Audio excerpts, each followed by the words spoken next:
তৃণমূল দলটাকে নিয়ে এখন সন্দেহ হচ্ছে। এতদিন চোর জানতাম, এখন খুব আমার সন্দেহ হচ্ছে এই দলটাকে নিয়ে।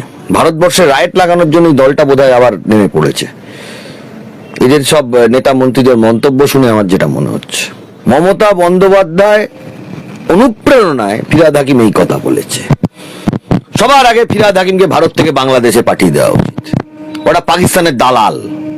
উনি যে মন্তব্য করেছেন, কোন ইসলামিক ধর্মগুরু, ইসলাম সমাজের আলেম ওলেমা সমাজ, যারা ইসলাম ধর্ম মৌলবী যারা রয়েছেন, তারা এই কথা বলেন প্রকাশ্যে, তারা এই কথা বলেন। উনি এটা রাজনৈতিক ইস্যু বানাচ্ছেন। আমার মতে ওনাকে ঘাত ধাক্কা দিয়ে বাংলাদেশ পাঠিয়ে দেওয়া উচিত বা পাকিস্তান পাঠিয়ে দেওয়া উচিত। ওনার ভারতবর্ষে থাকার এখতিয়ার নেই। পটভূমি, শাসক দল মমতা বন্দ্যোপাধ্যায় অস্বস্তিতে এবং বাংলাদেশের সমীকরণকে কাছে টানার প্রবল একটা চেষ্টা, তৎসহ অভিষেক বন্দ্যোপাধ্যায় নতুন রাজনৈতিক দল, বিষয়টাকে কিভাবে দেখছেন?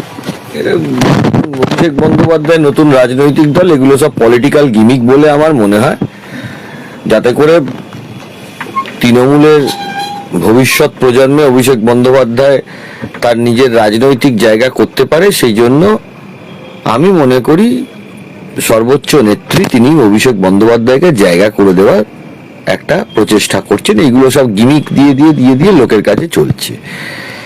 দলের মধ্যে কিছু অভিষেক বন্দ্যোপাধ্যায়ের বিরোধী লোকজন আছে, তাদেরকে যাতে ভবিষ্যতে শায়েস্তা করা যায় বা তাদেরকে কিছু টাইট করা যায়, যার জন্য এইসব গিমিকগুলো বাজারে চলছে। এগুলো সম্পূর্ণ ভুল কথা, এগুলোকে আমি বিশ্বাসও করি না। আমি এই জায়গায় একটা জিনিস খুব গুরুত্বপূর্ণ, যে ফিরহাদ হাকিম গত পরশুদিন একটা মন্তব্য হঠাৎ ছুড়ে দিয়েছেন এই মুহূর্তের বাংলাদেশের পরিস্থিতি নিয়ে, এবং তিনি বলছেন যে সংখ্যালঘু যারা রয়েছে তারা সংখ্যালঘু থাকবে না যদি আল্লাহর রহমত থাকে, আল্লাহর যদি আশীর্বাদ থাকে, এবং পথে নামতে হবে না উই ওয়ান্ট জাস্টিস বলে, আমরা সংখ্যাগুরু হয়ে যেতে পারবো। কোথাও কি বাংলাদেশের এই পরিস্থিতিতে, যেখানে বঙ্গ রাজনীতি তোলপাড় তথা সারা দেশ তোলপাড়, বিশেষত বাংলার যে প্রতিবেশী রাষ্ট্র, সেই জায়গায় এ ধরনের মন্তব্য কোথাও মনে হয় যে মমতা বন্দ্যোপাধ্যায়কে অস্বস্তিতে ফেলবে, এবং মমতা বন্দ্যোপাধ্যায় একটা অস্বস্তি প্রকাশও করেছে যে তথ্য পাওয়া যাচ্ছে? কোনো অস্বস্তি করেনি। মমতা বন্দ্যোপাধ্যায় অনুপ্রেরণায় ফিরহাদ হাকিম এই কথা বলেছে। সবার আগে ফিরহাদ হাকিমকে ভারত থেকে বাংলাদেশে পাঠিয়ে দেওয়া উচিত, ওটা পাকিস্তানের দালাল। ও ডন পত্রিকার সাংবাদিককে কি কথা বলেছিল? যা নয় তাই ও বলে যাবে। তৃণমূলের নেতারা যেটা ইচ্ছা হবে সেটা করে যাবে। এটা পশ্চিম বাংলা, আমরাও লড়বো, দেখা যাক কি দাঁড়ায়। আপনি দেখুন তো, বলেছিল মিনি পাকিস্তান। আমি তো বললাম ডন পত্রিকার সাংবাদিককে উনি কি বলেছিলেন। উনি যে মন্তব্য করেছেন, কোন ইসলামিক ধর্মগুরু, ইসলাম সমাজের আলেম ওলেমা সমাজ, যারা ইসলাম ধর্ম মৌলবী যারা রয়েছেন, তারা এই কথা বলেন প্রকাশ্যে, তারা এই কথা বলেন। উনি এটা রাজনৈতিক ইস্যু বানাচ্ছেন। আমার মতে ওনাকে ঘাত ধাক্কা দিয়ে বাংলাদেশ পাঠিয়ে দেওয়া উচিত বা পাকিস্তান পাঠিয়ে দেওয়া উচিত। ওনার ভারতবর্ষে থাকার এখতিয়ার নেই। উনি জোর করে পশ্চিম বাংলায় তৃণমূল কংগ্রেস নামক এই দলটা, পশ্চিম বাংলা একটা ধর্ম নিরপেক্ষ একটা রাজ্য ছিল, যেখানে ধর্ম নিয়ে কোনোদিন রাজনীতি, জোর করে এরা শুরু করে দিল। এবং এরপরে যারা হিন্দুত্ববাদী সংগঠন তারা বলবে, আরো যারা সংগঠন রয়েছে তারাও তাদের বক্তব্য রাখবে। এটা কি ধরনের কথাবার্তা হচ্ছে? উনি গ্রেপ্তার হবেন না কেন? একটা ধর্ম নিরপেক্ষ রাষ্ট্রে উনি এই ধরনের কথা বলতে পারেন নাকি?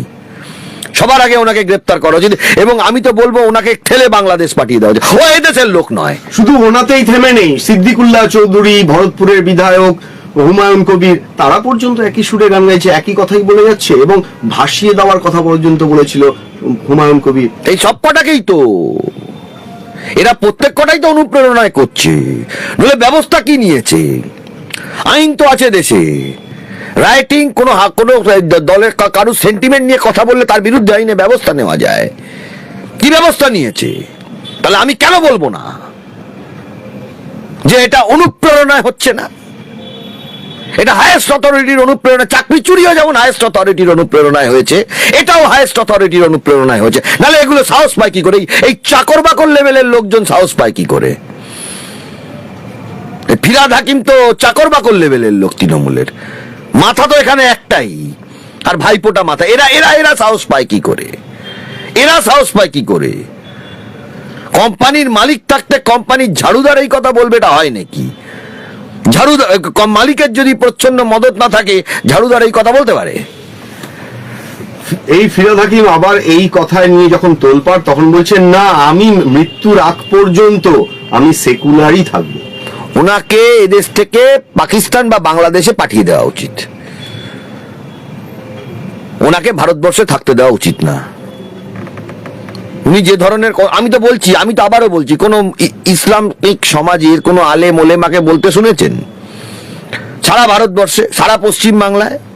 উল্টে যারা ইসলাম সমাজের মানুষ, মুসলিম সমাজের মানুষ, তারা গিয়ে বাংলাদেশ হাই কমিশনে ধর্ণা দিচ্ছেন। দেখে আমার বুক গর্বে ফেটে ওঠে যে এরা এরা এই ধরনের কথা বলছে। এখানেই আমাদের ভারতবর্ষ, পশ্চিম বাংলার সাম্প্রদায়িক সম্প্রীতি। আরে ফিরহাদ হাকিমটাকে সবার আগে, ফিরহাদ হাকিম আর বাকি যেগুলো আছে, ভরতপুরের বিধায়ক, এগুলোকে সবার আগে ভারত থেকে বার করে দেওয়া উচিত। এরা ভারতের লোক, দালাল পাকিস্তানের।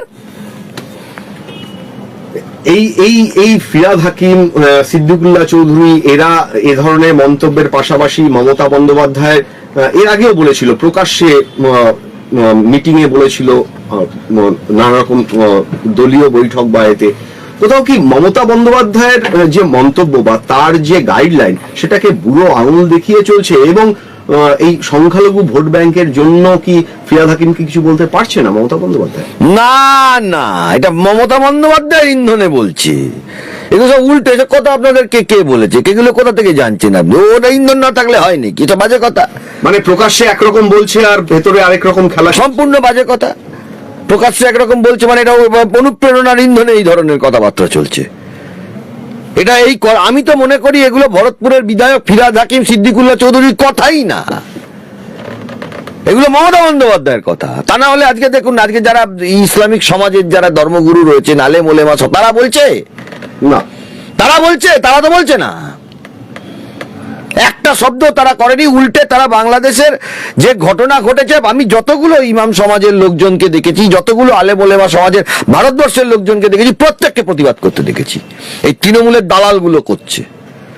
এই বিষয় নিয়ে দেবরার বিধায়ক, দেবরার হুমায়ুন কবির, প্রাক্তন আইপিএস, তিনি আবার বলেছেন যে আগে ইসলামটা ভালো করে পড়ুন, এক।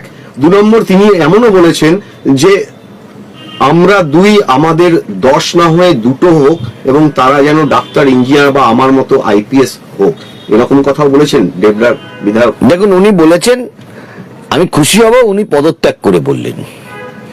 তৃণমূল দলে থেকে এই ধরনের কথাবার্তা বলার কোনো মানে হয় না। তবে হ্যাঁ, কথাটা নেতিবাচক কথা হুমায়ুন কবির বলেছেন। আমি তো বলবো ওনাকে পদত্যাগ করতে। এই কথাগুলো বলছে মমতা ব্যানার্জির অনুপ্রেরণা ছাড়া কেউ বলতে পারে এই কথাটা? একবার তো বলেনি, দিনের পর দিন, রাতের পর প্রত্যেক দিন বলে যাচ্ছে। আপনি যদি আপনার নিজের দলের লোককে আপনি থামাতে না পারেন, দোষ তো আপনার। এই ঘটনায় কুণাল ঘোষকে জিজ্ঞাসা করা হলে তিনি বলছেন, যেহেতু তৃণমূলের সাধারণ সম্পাদক পশ্চিমবঙ্গ তৃণমূল কংগ্রেসের, তিনি বলছেন যে না, ফিরহাদ হাকিমের মন্তব্যকে ভুল ব্যাখ্যা করা হচ্ছে, তিনি এ ধরনের কথা বলেননি, বলতে পারেন না, এটার ভুল। আমার এই তৃণমূল দলটাকে নিয়ে এখন সন্দেহ হচ্ছে। এতদিন চোর জানতাম, এখন খুব মানে আমার সন্দেহ হচ্ছে এই দলটাকে নিয়ে। ভারতবর্ষে রাইট লাগানোর জন্য এই দলটা বোধহয় আবার নেমে পড়েছে। এদের সব নেতা মন্ত্রীদের মন্তব্য শুনে আমার যেটা মনে হচ্ছে, কুণাল ঘোষের এই ধরনের সাফাই, এই সাফাই গাওয়াটা থেকেই তো আমার তো মনে হচ্ছে। 1.5 বছর সারদার জেল কাটা লোক সে সাফাই দেবে? 1.5 বছর জেল কাটা লোক সাফাই দেবে? মানুষের কাছে আবেদন করব, সংঘবদ্ধভাবে তৃণমূলের বিপক্ষে দাঁড়াতে হবে। নিজেদের ভাব, নিজেদের জাতি, ধর্ম নির্বিশেষে তৃণমূলের বিপক্ষে দাঁড়াতে হবে। চলতে পারে নাকি সভ্য সমাজে? সভ্য সমাজে এই ধরনের জিনিস চলতে পারে? বাংলাদেশকে দেখে এরা এই ধরনের কথাবার্তা বলছে, বাংলাদেশের থেকে অনুপ্রেরণা আসছে। তৃণমূলের স্লোগানই তো বাংলাদেশের স্লোগান, যার যে দলেরই স্লোগান হোক না কেন। জয় বাংলা স্লোগানটা কোথাকার? এটা বাংলা স্লোগান। কোন রাজনৈতিক দলের নেতা এই স্লোগান দেয় তৃণমূল ছাড়া?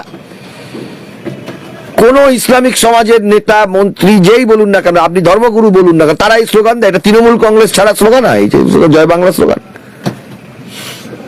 বাংলাদেশের ধার করে পার্টি চলছে, বড় বড় কথা।